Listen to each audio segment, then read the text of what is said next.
The Shunned House. Part 1. From even the greatest of horrors, irony is seldom absent. Sometimes it enters directly into the composition of the events, while sometimes it relates only to their fortuitous position among persons and places. The latter sort is splendidly exemplified by a case in the ancient city of Providence, where in the late 40s, Edgar Allan Poe used to sojourn, often during his unsuccessful wooing of the gifted poetess Mrs. Whitman. Poe generally stopped at the mansion house in Benefit Street, the renamed Golden Ball Inn, whose roof has sheltered Washington, Jefferson, and Lafayette, and his favorite walk led northward along the same street to Mrs. Whitman's home and the neighboring hillside churchyard of St. John's, whose hidden expanse of 18th century gravestones had for him a peculiar fascination. Now, the irony is this. In his walk, so many times repeated, the world's greatest master of the terrible and the bizarre was obliged to pass a particular house on the eastern side of the street, a dingy, antiquated structure perched on the abruptly rising side hill with a great unkempt yard dating from a time when the region was partly open country. It does not appear that he ever wrote or spoke of it, nor is there any evidence that he even noticed it. And yet that house, to the two persons in possession of certain information, equals or outranks in horror the wildest fantasy of the genius who so often passed it unknowingly, and stands starkly leering as a symbol of all that is unutterably hideous. The house was, and for that matter still is, of a kind to attract the attention of the curious. Originally a farm or semi-farm building, it followed the average New England colonial lines of the middle 18th century, the prosperous peaked roof sort with 2 stories and dormerless attic, and the Georgian doorway and interior paneling dictated by the progress of taste at that time. It faced south, with one gable end buried to the lower windows in the eastward rising hill, and the other exposed to the foundations toward the street. Its construction, over a century and a half ago, had followed the grading and straightening of the road in that especial vicinity, for Benefit Street, at first called Black Street, was laid out as a lane winding amongst the graveyards of the first settlers, and straightened only when the removal of the bodies to the north burial ground made it decently possible to cut through the old family plots. At the start, the western wall had lain some 20 feet up a precipitous lawn from the roadway, but a widening of the street at about the time of the Revolution sheared off most of the intervening space, exposing the foundations so that a brick basement wall had to be made, giving the deep cellar a street frontage with a door and one window above ground, close to the new line of public travel. When the sidewalk was laid out a century ago, the last of the intervening space was removed, and Poe, in his walks, must have seen only a sheer ascent of dull gray brick flush with the sidewalk, and surmounted at a height of 10 feet by the antique shingled bulk of the house proper. The farm-like ground extended back very deeply up the hill, almost to Wheaton Street. The space south of the house, abutting on Benefit Street, was of course greatly above the existing sidewalk level, forming a terrace bounded by a high bank wall of damp, mossy stone, pierced by a steep flight of narrow steps which led inward between canyon-like surfaces to the upper region of mangy lawn, roomy brick walls, and neglected gardens, whose dismantled cement urns, rusted kettles fallen from tripods of knotty sticks, and similar paraphernalia set off the weather-beaten front door with its broken fanlight, rotting ionic pilasters, and wormy triangular pediment. What I heard in my youth about the Shunned House was merely that people died there in alarmingly great numbers. That, I was told, was why the original owners had moved out some 20 years after building the place. It was plainly unhealthy, perhaps because of the dampness and fungus growths in the cellar, the general sickish smell, the drafts of the hallways, or the quality of the well and pump water. These things were bad enough, and these were all that gained belief among the persons whom I knew. Only the notebooks of my antiquarian uncle, Dr. Elihu Whipple, revealed to me at length the darker, vaguer surmises which formed an undercurrent of folklore among old-time servants and humble folk. Surmises which never traveled far, and which were largely forgotten when Providence grew to be a metropolis with a shifting modern population. The general fact is that the house was never considered by the solid part of the community as in any real sense haunted. There were no widespread tales of rattling chains, cold currents of air, extinguished lights, or faces at the window. Extremists sometimes said the house was unlucky, but that is as far as ever they went. What was really beyond dispute is that a frightful proportion of persons died there, or more accurately, had died there, since after some peculiar happenings over 60 years ago, the building had become deserted through the sheer impossibility of renting it. These persons were not all cut off suddenly by any one cause. Rather, did it seem that their vitality was insidiously sapped, so that each one died the sooner from whatever tendency to weakness he may have naturally had. And those who did not die displayed in varying degree a type of anemia or consumption, and sometimes a decline of the mental faculties, which spoke ill for the salubriousness of the building. Neighboring houses, it must be added, seemed entirely free from the noxious quality. This much I knew before my insistent questioning led my uncle to show me the notes which finally embarked us both on our hideous investigation. In my childhood, the Shunned house was vacant, with barren, gnarled, and terrible old trees, long, queerly pale grass, and nightmarishly misshapen weeds in the high terraced yard where birds never lingered. We boys used to overrun the place, and I can still recall my youthful terror not only at the morbid strangeness of this sinister vegetation, but at the eldritch atmosphere and odor of the dilapidated house, whose unlocked front door was often entered in quest of shudders. The small-paned windows were largely broken, and a nameless air of desolation hung round the precarious paneling, shaky interior shutters, peeling wallpaper, falling plaster, rickety staircases, and such fragments of battered furniture as still remained. The dust and cobwebs added their touch of the fearful, and brave indeed was the boy who would voluntarily ascend the ladder to the attic, a vast raftered length lighted only by small blinking windows at the gable ends, and filled with a massive wreckage of chests, chairs, and spinning wheels which infinite years of deposit had shrouded and festooned into monstrous and hellish shapes. But, after all, the attic was not the most terrible part of the house. It was the dank, humid cellar, which somehow exerted the strongest repulsion on us, even though it was wholly above ground on the street side, with only a thin door and window-pierced brick wall to separate it from the busy sidewalk. We scarcely knew whether to haunt it in spectral fascination, or to shun it for the sake of our souls and our sanity. For one thing, the bad odor of the house was strongest there, and for another thing, we did not like the white fungus growths which occasionally sprang up in rainy summer weather from the hard earth floor. These fungi, grotesquely like the vegetation in the yard outside, were truly horrible in their outlines, detestable parodies of toadstools and Indian pipes, whose like we had never seen in any other situation. They rotted quickly, and at one stage became slightly phosphorescent, so that nocturnal passers-by sometimes spoke of witch fires glowing behind the broken panes of the fetor-spreading windows. We never, even in our wildest Halloween moods, visited this cellar by night, but in some of our daytime visits could detect the phosphorescence, especially when the day was dark and wet.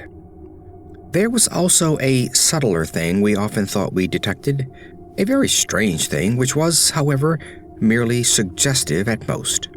I refer to a sort of cloudy, whitish pattern on the dirt floor, a vague, shifting deposit of mold or niter, which we sometimes thought we could trace amid the sparse fungus growths near the huge fireplace of the basement kitchen. Once in a while, it struck us that this patch bore an uncanny resemblance to a doubled-up human figure, though generally no such kinship existed, and often there was no whitish deposit whatever. On a certain rainy afternoon, when this illusion seemed phenomenally strong, and when, in addition, I had fancied I glimpsed a kind of thin, yellowish, shimmering exhalation rising from the nitrous pattern toward the yawning fireplace, I spoke to my uncle about the matter. He smiled at this odd conceit, but it seemed that his smile was tinged with reminiscence. Later, I heard that a similar notion entered into some of the wild ancient tales of the common folk, a notion likewise alluding to ghoulish, wolfish shapes taken by smoke from the great chimney, and queer contours assumed by certain of the sinuous tree roots that thrust their way into the cellar through the loose foundation stones. Part 2. Not till my adult years did my uncle set before me the notes and data which he had collected concerning the Shunned house. Dr. Whipple was a sane, conservative physician of the old school, and for all his interest in the place, was not eager to encourage young thoughts toward the abnormal. His own view, postulating simply a building and location of markedly unsanitary qualities, had nothing to do with abnormality. But he realized that the very picturesqueness which aroused his own interest would, in a boy's fanciful mind, take on all manner of gruesome imaginative associations. The doctor was a bachelor, a white-haired, clean-shaven, old-fashioned gentleman, and a local historian of note, who had often broken a lance with such controversial guardians of tradition as Sidney S. Ryder and Thompson W. Bicknell. He lived with one manservant in a Georgian homestead, with knocker and iron rail steps, balanced eerily on the steep ascent of North Court Street, beside the ancient brick court and colony house where his grandfather, a cousin of that celebrated privateersman Captain Whipple, who burnt His Majesty's armed schooner Gaspee in 1772, had voted in the legislature on May 4th, 1776, for the independence of the Rhode Island colony. Around him, in the damp, low-ceiled library, with the musty white paneling, heavy carved overmantel, and small-paned, vine-shaded windows, were the relics and records of his ancient family, among which were many dubious allusions to the Shunned house in Benefit Street. That pest spot lies not far distant, for Benefit runs ledgewise just above the courthouse along the precipitous hill up which the first settlement climbed. When, in the end, my insistent pestering and maturing years evoked from my uncle the hoarded lore I sought, there lay before me a strange enough chronicle. Long-winded, statistical, and drearily genealogical as some of the matter was, there ran through it a continuous thread of brooding, tenacious horror and preternatural malevolence, which impressed me even more than it had impressed the good doctor. Separate events fitted together uncannily, and seemingly irrelevant details held mines of hideous possibilities. A new and burning curiosity grew in me, compared to which my boyish curiosity was feeble and inchoate. The first revelation led to an exhaustive research, and finally to that shuddering quest which proved so disastrous to myself and mine. For at the last my uncle insisted on joining the search I had commenced, and after a certain night in that house, he did not come away with me. I am lonely without that gentle soul whose long years were filled only with honor, virtue, good taste, benevolence, and learning. I have reared a marble urn in his memory in St. John's churchyard, the place that Poe loved, the hidden grove of giant willows on the hill, where tombs and headstones huddle quietly between the hoary bulk of the church and the houses and bank walls of Benefit Street. The history of the house, opening amidst a maze of dates, revealed no trace of the sinister either about its construction or about the prosperous and honorable family who built it. Yet from the first, a taint of calamity, soon increased to boding significance, was apparent. My uncle's carefully compiled record began with the building of the structure in 1763 and followed the theme with an unusual amount of detail. The Shunned house, it seems, was first inhabited by William Harris and his wife Roby Dexter with their children, Elkanah, born in 1755, Abigail, born in 1757, William Jr., born in 1759, and Ruth, born in 1761. Harris was a substantial merchant and seaman in the West India trade, connected with the firm of Obadiah Brown and his nephews. After Brown's death in 1761, the new firm of Nicholas, Brown and Company made him master of the brig Prudence, Providence built of 120 tons, thus enabling him to erect the new homestead he had desired ever since his marriage. The site he had chosen, a recently straightened part of the new and fashionable back street, which ran along the side of the hill above crowded Chesapeake, was all that could be wished, and the building did justice to the location. It was the best that moderate means could afford, and Harris hastened to move in before the birth of a fifth child, which the family expected. That child, a boy, came in December but was stillborn. Nor was any child to be born alive in that house for a century and a half. The next April, sickness occurred among the children, and Abigail and Ruth died before the month was over. Dr. Job Ives diagnosed the trouble as some infantile fever, though others declared it was more of a mere wasting away or decline. It seemed, in any event, to be contagious, for Hannah Bowen, one of the two servants, died of it in the following June. Eli Leedison, the other servant, constantly complained of weakness, and would have returned to his father's farm in Rehoboth, but for a sudden attachment for Mehitabel Pierce, who was hired to succeed Hannah. He died the next year, a sad year indeed, since it marked the death of William Harris himself, enfeebled as he was by the climate of Martinique, where his occupation had kept him for considerable periods during the preceding decade. The widowed Roby Harris never recovered from the shock of her husband's death, and the passing of her firstborn, Elkanah, 2 years later, was the final blow to her reason. In 1768, she fell victim to a mild form of insanity and was thereafter confined to the upper part of the house.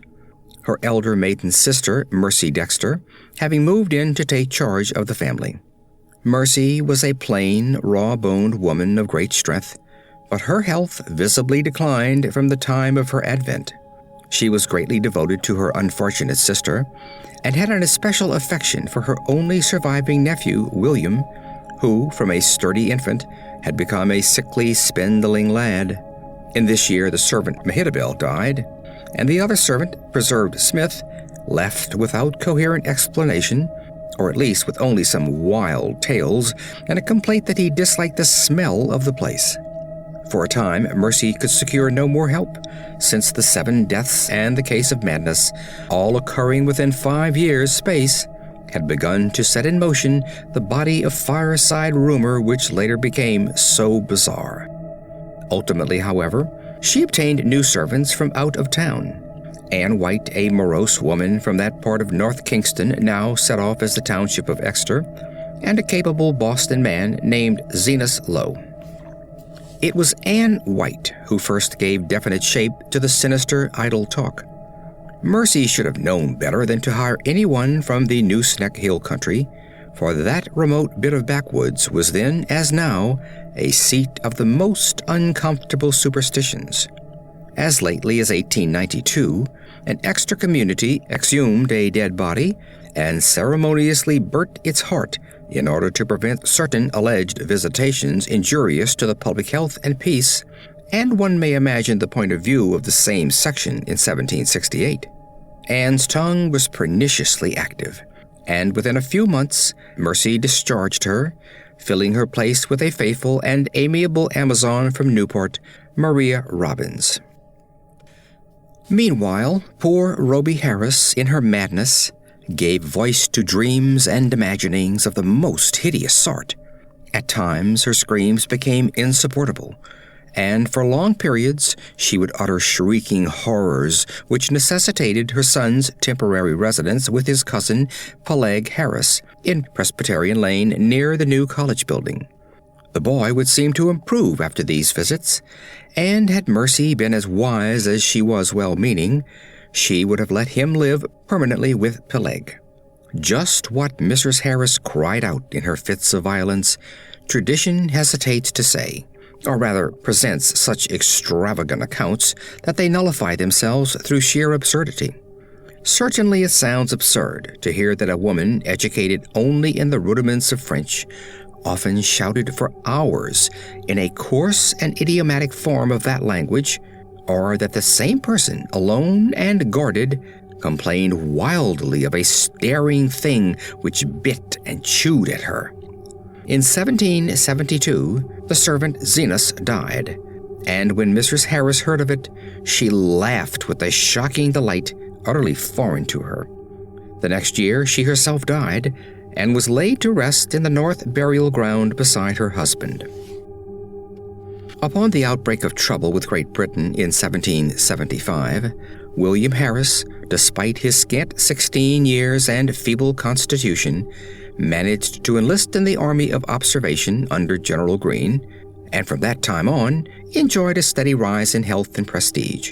In 1780, as a captain in the Rhode Island forces in New Jersey under Colonel Angell, he met and married Phoebe Hetfield of Elizabethtown, whom he brought to Providence upon his honorable discharge in the following year.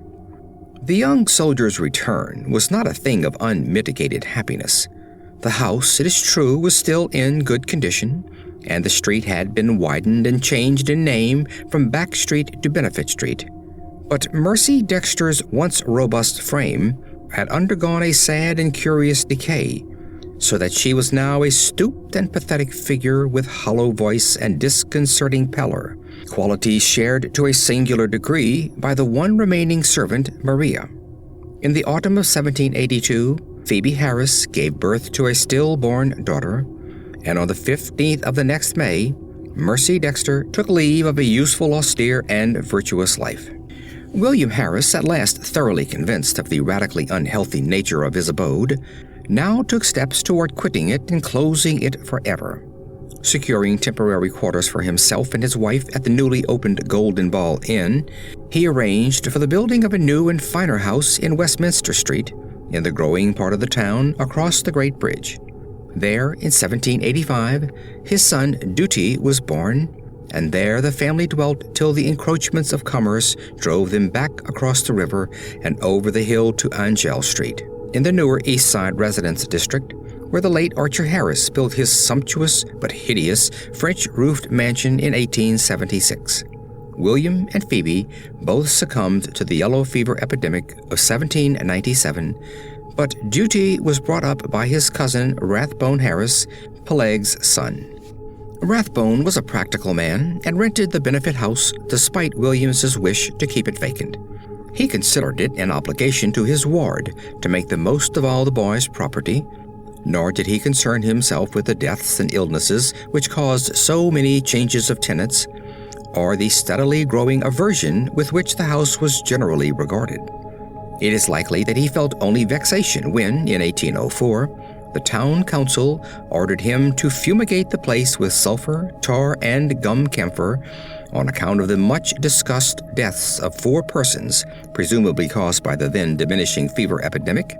They said the place had a febrile smell.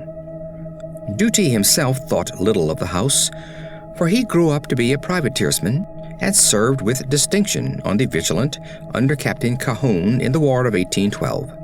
He returned unharmed, married in 1814, and became a father on that memorable night of 1723, 1815, when a great gale drove the waters of the bay over half the town and floated a tall sloop well up Westminster Street so that its masts almost tapped the Harrises' window in symbolic affirmation that the new boy, Welcome, was a seaman's son.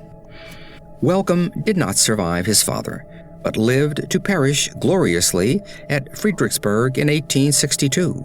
Neither he nor his son, Archer, knew of the Shunned house as other than a nuisance almost impossible to rent, perhaps on account of the mustiness and sickly odor of unkempt old age. Indeed, it never was rented after a series of deaths culminating in 1861, which the excitement of the war tended to throw into obscurity. Carrington Harris, last of the male line, knew it only as a deserted and somewhat picturesque center of legend until I told him my experience. He had meant to tear it down and build an apartment house on the site, but after my account, decided to let it stand, install plumbing, and rent it, nor has he yet had any difficulty in obtaining tenants. The horror has gone. Part 3. It may well be imagined how powerfully I was affected by the annals of the Harrises. In this continuous record, there seemed to me to brood a persistent evil beyond anything in nature as I had known it. An evil clearly connected with the house and not with the family. This impression was confirmed by my uncle's less systematic array of miscellaneous data, legends transcribed from servant gossip, cuttings from the papers, copies of death certificates by fellow physicians, and the like. All this material I cannot hope to give, for my uncle was a tireless antiquarian and very deeply interested in the Shunned house, but I may refer to several dominant points which earn notice by their recurrence through many reports from diverse sources. For example, the servant gossip was practically unanimous in attributing to the fungus and malodorous cellar of the house a vast supremacy in evil influence. There had been servants, and White especially, who would not use the cellar kitchen, and at least 3 well-defined legends bore upon the queer quasi-human or diabolic outlines assumed by tree roots and patches of mold in that region. These latter narratives interested me profoundly on account of what I had seen in my boyhood, but I felt that most of the significance had in each case been largely obscured by additions from the common stock of local ghost lore. Anne White, with her extra superstition, had promulgated the most extravagant and at the same time most consistent tale, alleging that there must lie buried beneath the house one of those vampires, the dead who retain their bodily form and live on the blood or breath of the living, whose hideous legions send their preying shapes or spirits abroad by night. To destroy a vampire, one must, the grandmothers say, exhume it and burn its heart, or at least drive a stake through that organ. And Anne's dogged insistence on a search under the cellar had been prominent in bringing about her discharge. Her tales, however, commanded a wide audience, and were the more readily accepted because the house indeed stood on land once used for burial purposes. To me, their interest depended less on this circumstance than on the peculiarly appropriate way in which they dovetailed with certain other things. The complaint of the departing servant, Preserved Smith, who had preceded Anne and never heard of her, that something sucked his breath at night. The death certificates of the fever victims of 1804, issued by Dr. Chad Hopkins, and showing the 4 deceased persons all unaccountably lacking in blood, and the obscure passages of poor Rhoby Harris's ravings, where she complained of the sharp teeth of a glassy-eyed, half-visible presence. Free from unwarranted superstition though I am, these things produced in me an odd sensation, which was intensified by a pair of widely separate newspaper cuttings relating to deaths in the Shunned house. One from the Providence Gazette and Country Journal of April 12, 1815, and the other from the Daily Transcript and Chronicle of October 27, 1845.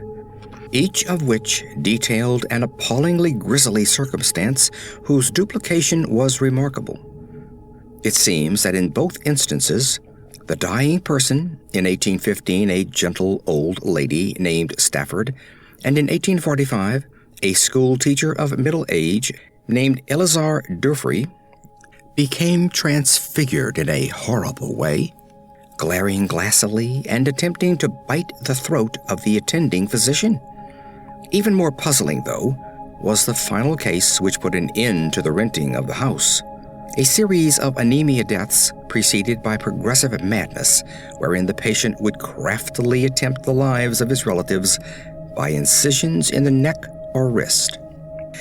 This was in 1860 and 1861, when my uncle had just begun his medical practice, and before leaving for the front, he heard much of it from his elder professional colleagues.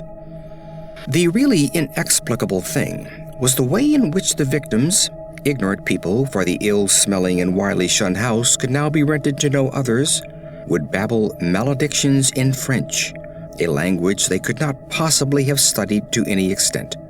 It made one think of poor Roby Harris nearly a century before, and so moved my uncle that he commenced collecting historical data on the house after listening, some time subsequent to his return from the war, to the first-hand account of Doctors Chase and Whitmarsh.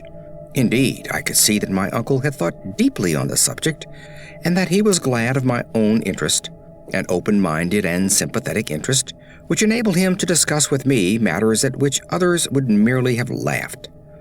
His fancy had not gone so far as mine, but he felt that the place was rare in its imaginative potentialities, and worthy of note as an inspiration in the field of the grotesque and macabre. For my part, I was disposed to take the whole subject with profound seriousness, and began at once not only to review the evidence, but to accumulate as much more as I could. I talked with the elderly Archer Harris, then owner of the house, many times before his death in 1916, and obtained from him and his still surviving maiden aunt, Alice, an authentic corroboration of all the family data my uncle had collected. When, however, I asked them what connection with France or its language the house could have, they confessed themselves as frankly baffled and ignorant as I. Archer knew nothing, and all that Miss Harris could say was that an old allusion her grandfather, Duty Harris, had heard of might shed a little light. The old seaman, who had survived his son Welcome's death in battle by 2 years, had not himself known the legend, but he recalled that his earliest nurse, the ancient Maria Robbins, seemed darkly aware of something that might have lent a weird significance to the French raving of Roby Harris, which she had so often heard during the last days of that hapless woman. Maria had been at the Shunned house from 1769 till the removal of the family in 1783, and had seen Mercy Dexter die. Once she hinted to the child Duty of a somewhat peculiar circumstance in Mercy's last moments, but he had soon forgotten all about it, save that it was something peculiar. The granddaughter, however, recalled even this much with difficulty. She and her brother were not so much interested in the house as was Archer's son, Carrington, the present owner, with whom I talked after my experience. Having exhausted the Harris family of all the information it could furnish, I turned my attention to early town records and deeds with a zeal more penetrating than that which my uncle had occasionally shown in the same work. What I wished was a comprehensive history of the site from its very settlement in 1636, or even before, if any Narragansett Indian legend could be unearthed to supply the data. I found at the start that the land had been part of the long strip of home lot granted originally to John Throckmorton, one of many similar strips beginning at the town street beside the river and extending up over the hill to a line roughly corresponding with the modern Hope Street. The Throckmorton lot had later, of course, been much subdivided, and I became very assiduous in tracing that section through which Back or Benefit Street was later run. It had, as rumor indeed said, been the Throckmorton graveyard, but as I examined the records more carefully, I found that the graves had all been transferred at an early date to the North Burial Ground on the Pawtucket West Road. Then, suddenly I came, by a rare piece of chance, since it was not in the main body of records, and might easily have been missed, upon something which aroused my keenest eagerness, fitting in as it did with several of the queerest phases of the affair. It was the record of a lease in 1697 of a small tract of ground to an Etienne Roulette and his wife.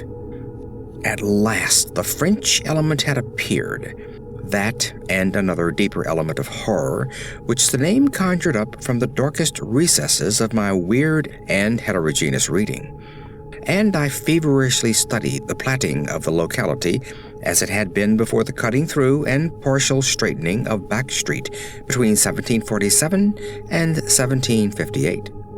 I found what I had half expected, that where the Shunned house now stood, the Roulettes had laid out their graveyard behind a one-story and attic cottage, and that no record of any transfer of graves existed. The document indeed ended in much confusion, and I was forced to ransack both the Rhode Island Historical Society and Shepley Library before I could find a local door which the name of Etienne Roulette would unlock. In the end I did find something of such vague but monstrous import that I set about at once to examine the cellar of the Shunned house itself with a new and excited minuteness. The Roulettes, it seemed, had come in 1696 from East Greenwich down the west shore of Narragansett Bay.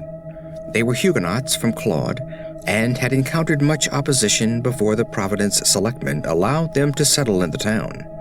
Unpopularity had dogged them in East Greenwich, whither they had come in 1686 after the revocation of the Edict of Nantes, and rumor said that the cause of dislike extended beyond mere racial and national prejudice, or the land disputes which involved other French settlers with the English in rivalries which not even Governor Andros could quell.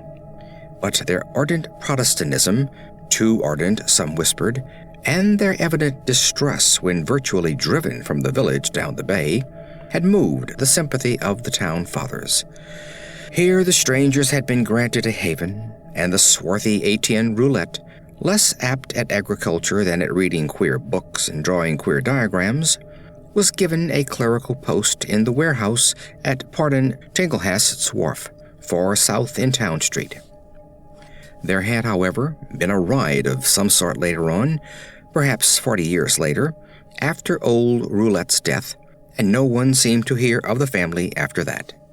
For a century or more, it appeared, the Roulettes had been well remembered and frequently discussed as vivid incidents in the quiet life of a New England seaport. Etienne's son, Paul, a surly fellow whose erratic conduct had probably provoked the riot which wiped out the family, was particularly a source of speculation, and though Providence never shared the witchcraft panics of her Puritan neighbors, it was freely intimated by old wives that his prayers were neither uttered at the proper time nor directed toward the proper object. All this had undoubtedly formed the basis of the legend known by old Maria Robbins. What relation it had to the French ravings of Roby Harris and other inhabitants of the Shunned house, imagination or future discovery alone would determine. I wondered how many of those who had known the legends realized that additional link with the terrible which my wider reading had given me, that ominous item in the annals of morbid horror which tells of the creature Jacques Roulette of Claude, who in 1598 was condemned to death as a demoniac, but afterwards saved from the stake by the Paris Parliament and shut in a madhouse. He had been found covered with blood and shreds of flesh in a wood shortly after the killing and rending of a boy by a pair of wolves. One wolf was seen to lope away unhurt. Surely a pretty hearthside tale with a queer significance as to name and place. But I decided that the Providence gossips could not have generally known of it. Had they known, The coincidence of names would have brought some drastic and frightened action. Indeed, might not its limited whispering have precipitated the final riot which erased the roulettes from the town? I now visited the accursed place with increased frequency, studying the unwholesome vegetation of the garden, examining all the walls of the building, and poring over every inch of the earthen cellar floor. Finally, with Carrington Harris's permission, I fitted a key to the disused door opening from the cellar directly upon Benefit Street, preferring to have a more immediate access to the outside world than the dark stairs, ground floor hall, and front door could give. There, where morbidity lurked most thickly, I searched and poked during long afternoons when the sunlight filtered in through the cobwebbed above-ground windows, and a sense of security glowed from the unlocked door, which placed me only a few feet from the placid sidewalk outside. Nothing new rewarded my efforts. Only the same depressing mustiness and faint suggestions of noxious odors and nitrous outlines on the floor, and I fancy that many pedestrians must have watched me curiously through the broken panes. At length, upon a suggestion of my uncle's, I decided to try the spot nocturnally, and one stormy midnight ran the beams of an electric torch over the moldy floor with its uncanny shapes and distorted, half-phosphorescent fungi. The place had dispirited me curiously that evening, and I was almost prepared when I saw, or thought I saw, amid the whitish deposits, a particularly sharp definition of the huddled form I had suspected from boyhood.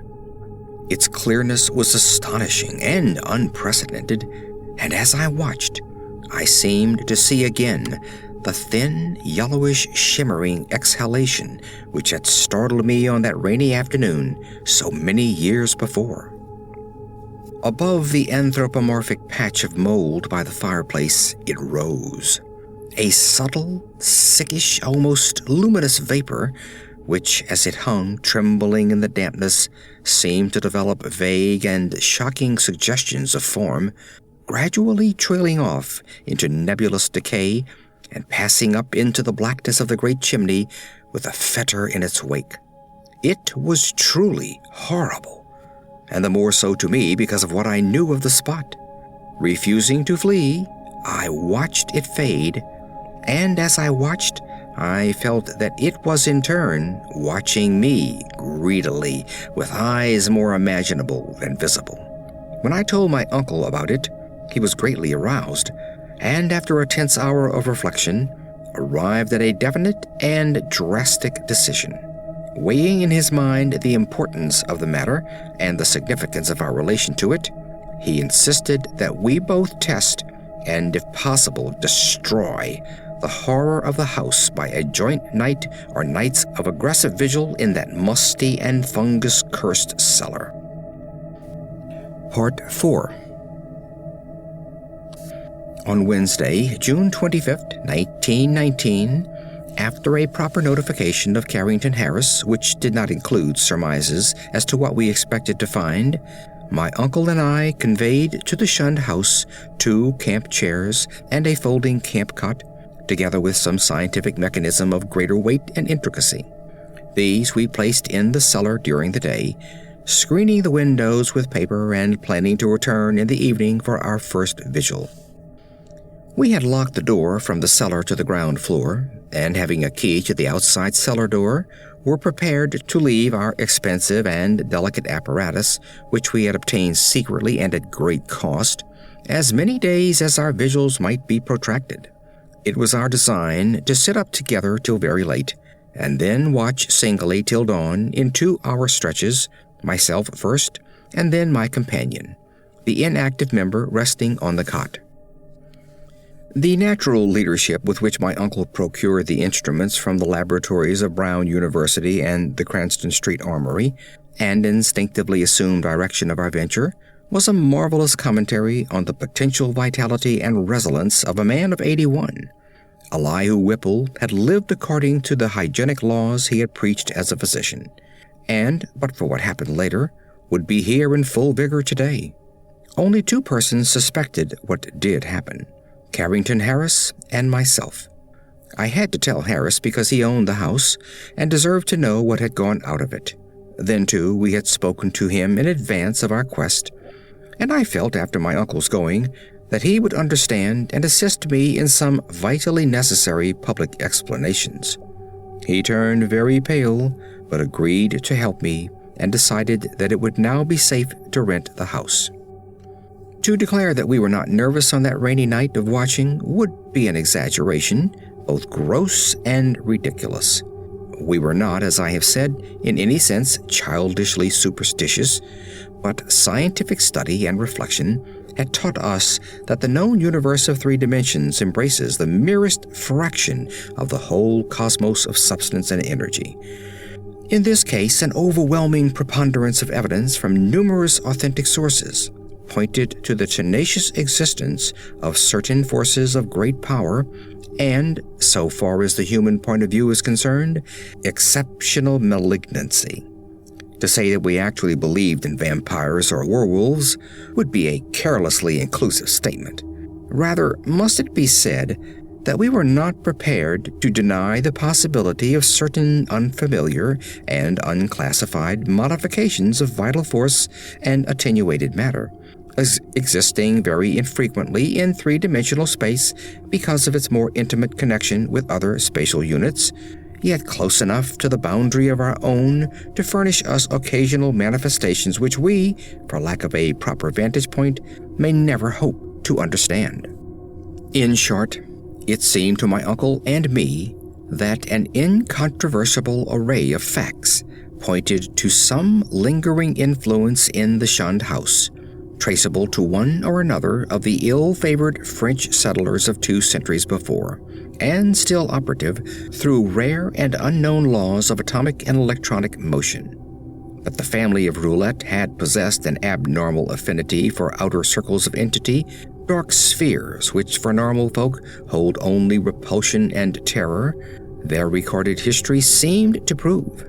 Had not then the riots of those bygone 1730s set moving certain kinetic patterns in the morbid brain of one or more of them, notably the sinister Paul Roulette, which obscurely survived the bodies murdered and buried by the mob, and continued to function in some multiple dimensioned space along the original lines of force determined by a frantic hatred of the encroaching community? Such a thing was surely not a physical or biochemical impossibility in the light of a newer science which includes the theories of relativity and intra-atomic action. One might easily imagine an alien nucleus of substance or energy, formless or otherwise, kept alive by imperceptible or immaterial subtractions from the life force or bodily tissue and fluids of other and more palpably living things into which it penetrates and with whose fabric it sometimes completely merges itself. It might be actively hostile, or it might be dictated merely by blind motives of self-preservation. In any case, such a monster must of necessity be in our scheme of things an anomaly and an intruder, whose extirpation forms a primary duty with every man not an enemy to the world's life, health, and sanity. What baffled us was our utter ignorance of the aspect in which we might encounter the thing. No sane person had ever seen it, and few had ever felt it definitely. It might be pure energy, a form ethereal and outside the realm of substance, or it might be partly material, some unknown and equivocal mass of plasticity capable of changing at will to nebulous approximations of the solid, liquid, gaseous, or tenuously unparticled states. The anthropomorphic patch of mold on the floor, the form of the yellowish vapour, and the curvature of the tree roots in some of the old tales all argued at least a remote and reminiscent connection with the human shape. But how representative or permanent that similarity might be, none could say with any kind of certainty. We had devised 2 weapons to fight it: a large and specially fitted Crookes tube operated by powerful storage batteries and provided with peculiar screens and reflectors, in case it proved intangible and opposable only by vigorously destructive ether radiations, and a pair of military flamethrowers of the sort used in the World War, in case it proved partly material and susceptible of mechanical destruction, for like these superstitious Exeter rustics, we were prepared to burn the thing's heart out, if heart existed to burn. All this aggressive mechanism we set in the cellar in positions carefully arranged with reference to the cot and chairs, and to the spot before the fireplace where the mold had taken strange shapes. That suggestive patch, by the way, was only faintly visible when we placed our furniture and instruments, and when we returned that evening for the actual vigil. For the moment, I half doubted that I had ever seen it in the more definitely limed form, but then I thought of the legends. Our cellar vigil began at 10 p.m. daylight saving time, and as it continued, we found no promise of pertinent developments. A weak, filtered glow from the rain-harassed street lamps outside, and a feeble phosphorescence from the detestable fungi within, showed the dripping stone of the walls, from which all traces of whitewash had vanished.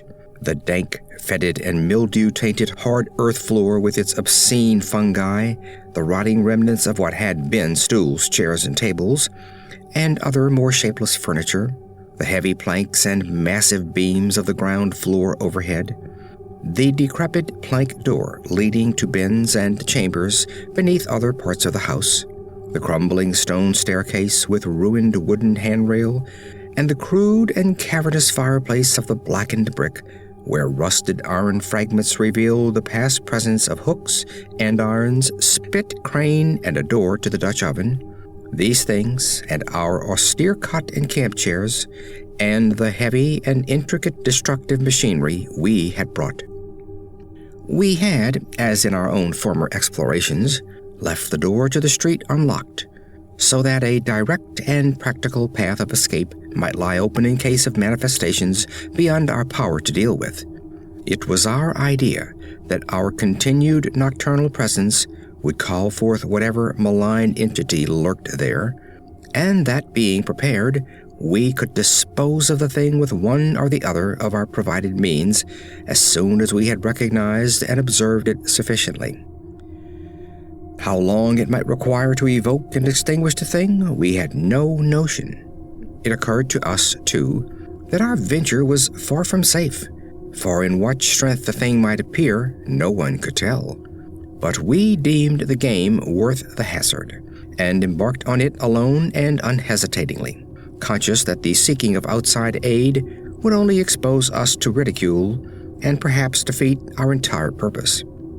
Such was our frame of mind as we talked far into the night, till my uncle's growing drowsiness made me remind him to lie down for his 2 hours' sleep. Something like fear chilled me as I sat there in the small hours alone. I say alone, for one who sits by a sleeper is indeed alone, perhaps more alone than he can realize. My uncle breathed heavily, his deep inhalations and exhalations accompanied by the rain outside and punctuated by another nerve-wracking sound of distant dripping water within, for the house was repulsively damp even in dry weather, and in this storm positively swamp-like. I studied the loose antique masonry of the walls in the fungus light and the feeble rays which stole in from the street through the screen window. And once, when the noisome atmosphere of the place seemed about to sicken me, I opened the door and looked up and down the street, feasting my eyes on familiar sights and my nostrils on wholesome air. Still, nothing occurred to reward my watching, and I yawned repeatedly, fatigue getting the better of apprehension. Then the stirring of my uncle in his sleep attracted my notice. He had turned restlessly on the cot several times during the latter half of the first hour, but now he was breathing with unusual irregularity, occasionally heaving a sigh which held more than a few of the qualities of a choking moan. I turned my electric flashlight on him and found his face averted, so rising and crossing to the other side of the cot, I again flashed the light to see if he seemed in any pain. What I saw unnerved me most surprisingly, considering its relative triviality.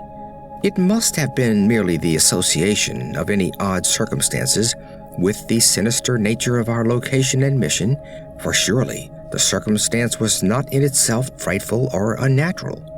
It was merely that my uncle's facial expression, disturbed no doubt by the strange dreams which our situation prompted, betrayed considerable agitation, and seemed not at all characteristic of him. His habitual expression was one of kindly and well-bred calm, whereas now a variety of emotions seemed struggling within him. I think, on the whole, that it was this variety which chiefly disturbed me. My uncle, as he gasped and tossed in increasing perturbation, and with eyes that had now started open, seemed not one, but many men, and suggested a curious quality of alienage from himself. All at once he commenced to mutter, and I did not like the look of his mouth and teeth as he spoke.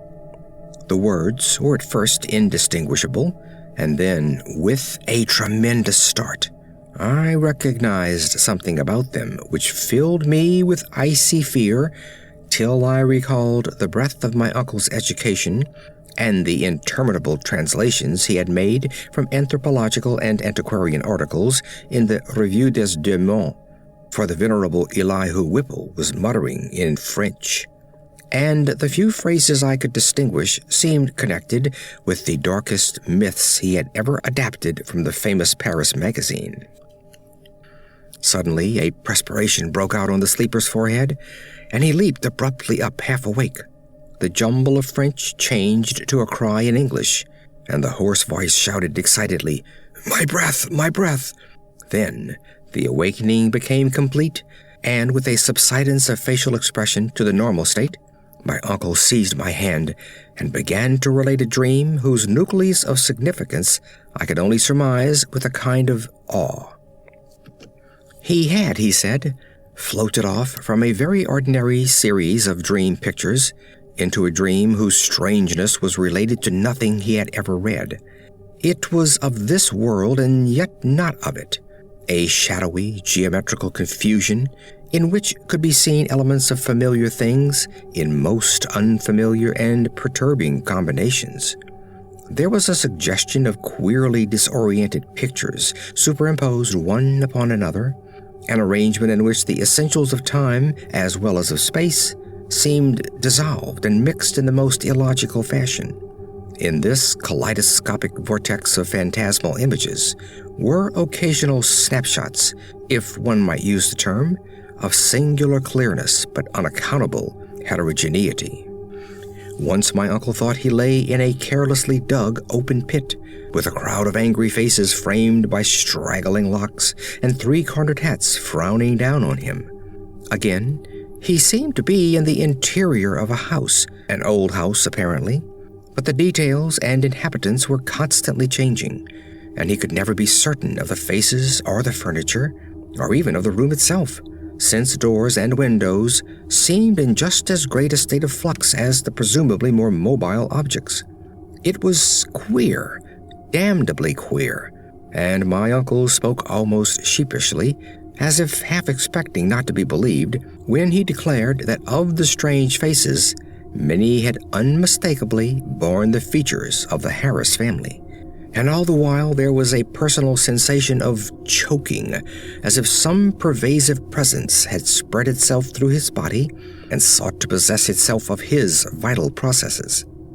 I shuddered at the thought of those vital processes, worn as they were by 81 years of continuous functioning, in conflict with unknown forces of which the youngest and strongest system might well be afraid, but in another moment reflected that dreams are only dreams, and that these uncomfortable visions could be at most no more than my uncle's reaction to the investigation and expectations which had lately filled our minds to the exclusion of all else. Conversation also soon tended to dispel my sense of strangeness, and in time I yielded to my yawns and took my turn at slumber. My uncle seemed now very wakeful, and welcomed his period of watching, even though the nightmare had roused him far ahead of his allotted 2 hours. Sleep seized me quickly, and I was at once haunted with dreams of the most disturbing kind.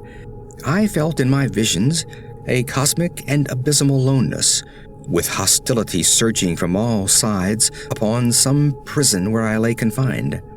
I seemed bound and gagged, and taunted by the echoing yells of distant multitudes who thirsted for my blood.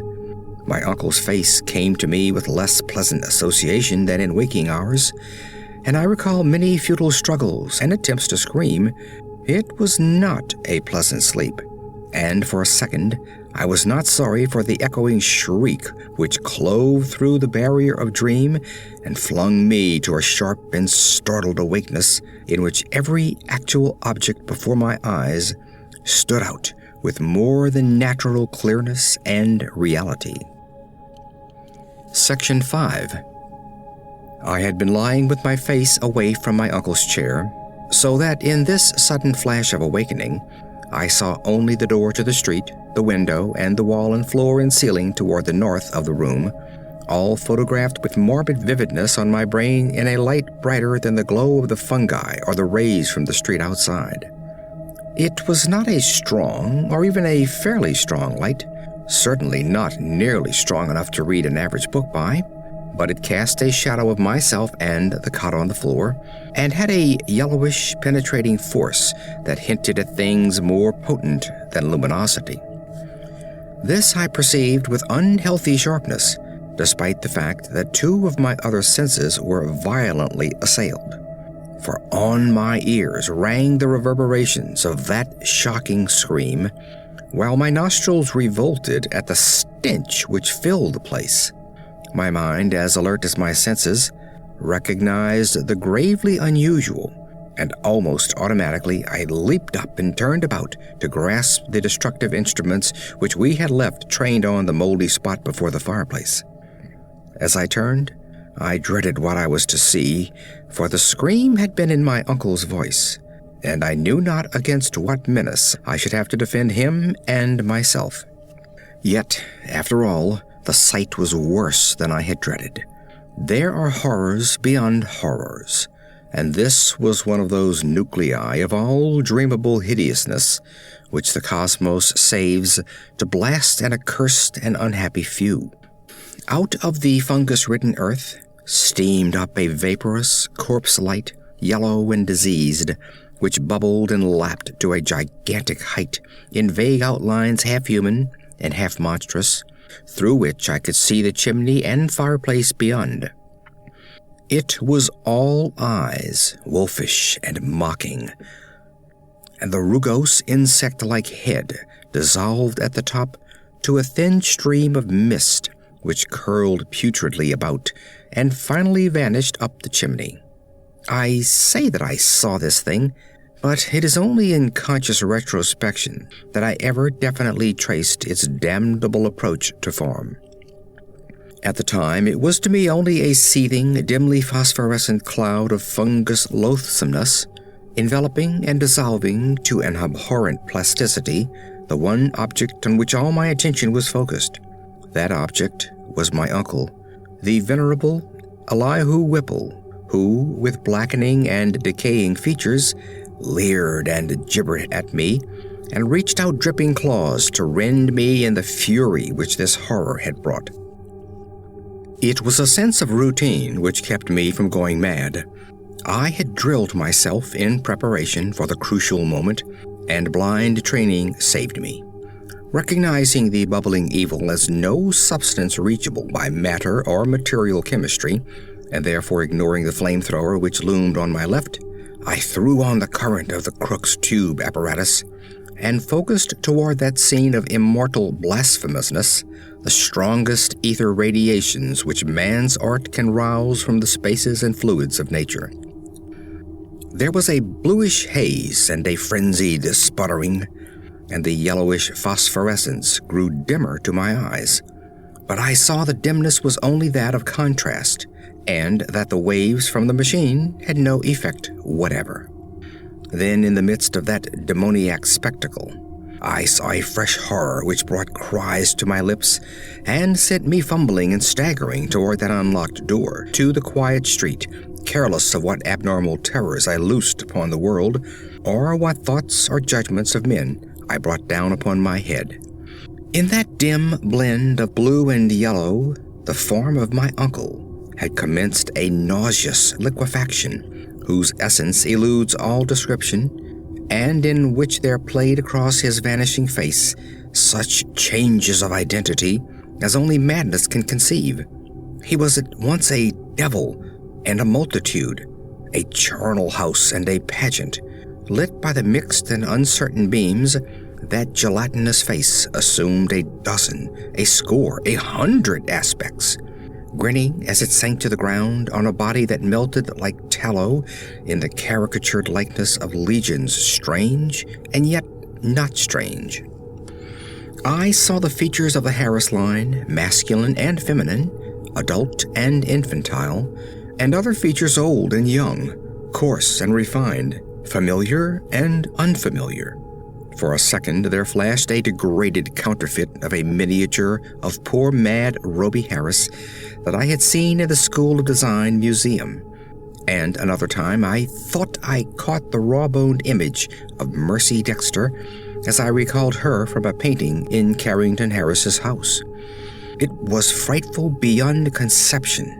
Toward the last, when a curious blend of servant and baby visages flickered close to the fungoid floor, where a pool of greenish grease was spreading, it seemed as though the shifting features fought against themselves and strove to form contours like those of my uncle's kindly face.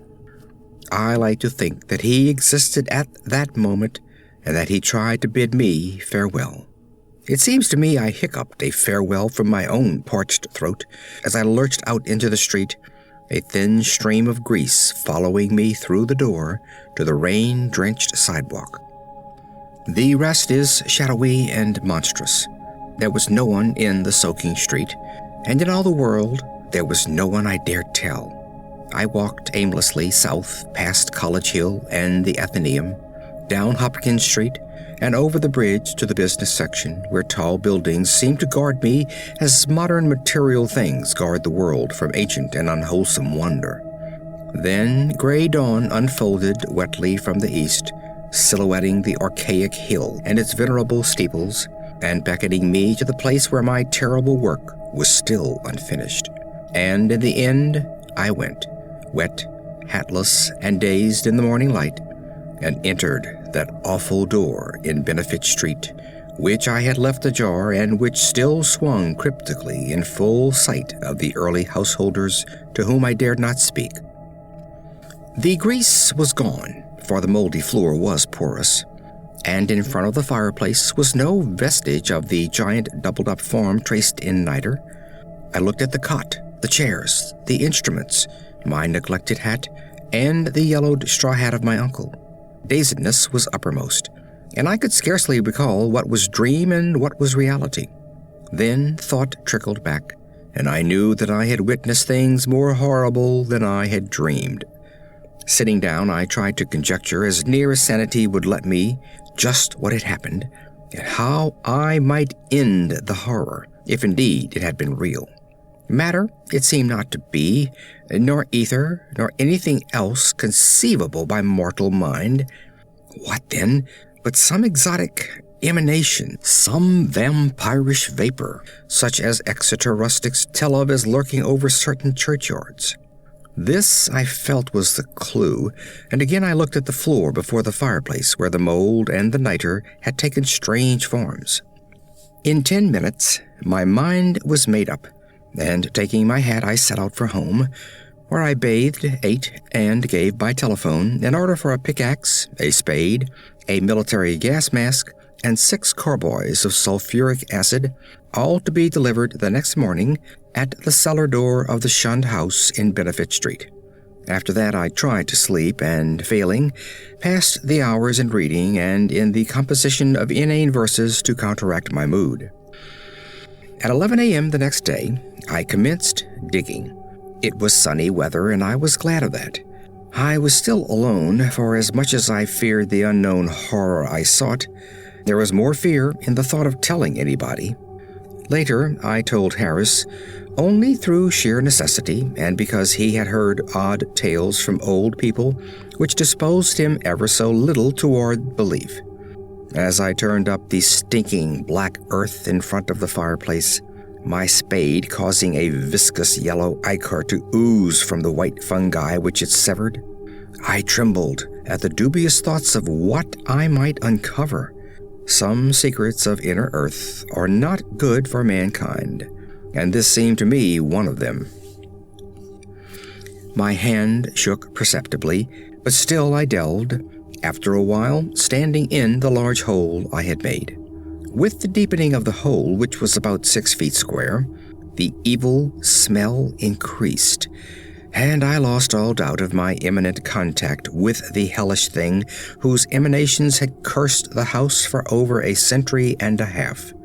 I wondered what it would look like, what its form and substance would be, and how big it might have waxed through long ages of life-sucking. At length I climbed out of the hole and dispersed the heaped-up dirt, then arranging the great carboys of acid around and near 2 sides, so that when necessary I might empty them all down the aperture in quick succession. After that I dumped earth only along the other 2 sides, working more slowly and donning my gas mask as the smell grew. I was nearly unnerved at my proximity to a nameless thing at the bottom of a pit. Suddenly my spade struck something softer than earth. I shuddered and made a motion as if to climb out of the hole, which was now as deep as my neck. Then courage returned, and I scraped away more dirt in the light of the electric torch I had provided. The surface I uncovered was fishy and glassy, a kind of semi-putrid congealed jelly with suggestions of translucency. I scraped further and saw that it had form. There was a rift where a part of the substance was folded over. The exposed area was huge and roughly cylindrical, like a mammoth soft blue-white stovepipe doubled in 2, its largest part some 2 feet in diameter. Still more I scraped, and then abruptly I leaped out of the hole and away from the filthy thing, frantically unstopping and tilting the heavy carboys and precipitating their corrosive contents one after another down that charnel gulf and upon the unthinkable abnormality whose titan elbow I had seen. The blinding maelstrom of greenish-yellow vapor, which surged tempestuously up from that hole as the floods of acid descended, will never leave my memory. All along the hill, people tell of the Yellow Day, when virulent and horrible fumes arose from the factory waste dumped in the Providence River. But I know how mistaken they are as to the source. They tell, too, of the hideous roar, which, at the same time, came from some disordered water pipe or gas main underground. But again, I could correct them if I dared. It was unspeakably shocking, and I do not see how I lived through it. I did faint after emptying the 4th carboy, which I had to handle after the fumes had begun to penetrate my mask, but when I recovered, I saw that the hole was emitting no fresh vapors. The 2 remaining carboys I emptied down without particular result, and after a time I felt it safe to shovel the earth back into the pit. It was twilight before I was done, but fear had gone out of the place. The dampness was less fetid, and all the strange fungi had withered to a kind of harmless grayish powder which blew ash-like along the floor. One of Earth's nethermost terrors had perished forever. And if there be a hell, it had received at last the demon soul of an unhallowed thing. And as I patted down the last spadeful of mold, I shed the first of many tears with which I have paid unaffected tribute to my beloved uncle's memory. The next spring, no more pale grass and strange weeds came up in the Shunned house's terraced garden, and shortly afterward Carrington Harris rented the place. It is still spectral, but its strangeness fascinates me, and I shall find mixed with my relief a queer regret when it is torn down to make way for a tawdry shop or vulgar apartment building. The barren, old trees in the yard have begun to bear small, sweet apples, and last year the birds nested in their gnarled boughs.